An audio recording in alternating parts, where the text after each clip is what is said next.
Pidime peale 2 kaotust pidime korraks mängijatega maha istuma ja korraks samm tagasi teha, sest võib-olla läksime liiga suure hurraaga nende mängude peale. Peale 2 võitu võib-olla lasime ennast natuke, kuidas öelda, mojutada, et ongi nii kerge see teine liiga.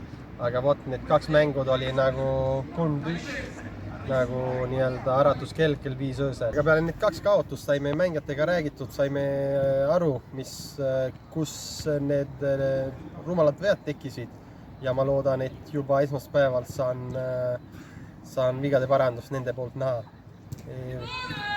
Esmaspäeval mängime tugeva vastase vastu, samuti duubel, noor meeskond, kes tahab näidata, et nad suudavad mänge võita, et siis peame olema 100% valmis niisugust mängu jaoks. Me oleme trenni teinud, me oleme viimased 2 mängu analüüsinud, me oleme oma vigade parandust teinud ja ma tõesti loodan, et mängijad saavad aru, mis tuleb parandada, et need mänge hakata võitma. Samuti ma usaldan neid ja ma olen kindel, et kui me oleme valmis, siis me suudame head mängu teha.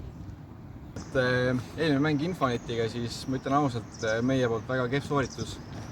Et läksime lihtsalt peale ja me ei olnud valmis, et vastased olid vaimselt palju tugevamad ja muutusid järjest rohkem iga väravaga enesekindlamaks, aga meie ikka lihtsalt lasime endale lüüa ja see mentaalsus oligi meil väga madal ja sellepärast meil halvasti läks. Kohtla-Järve siis hetkel viimasel kohal tabelis, aga see ei ütle mitte midagi. Meie peame ikkagi valmis olema ja tegema vigade parandusi, siis, et ei juhtuks seda sama, mis juhtus eelmine kord. Et lähme ikka tugevalt peale ja loodame, et kõik meie mehed on vaimselt väga valmis ja valmis 9 minutit lõpuni mängima.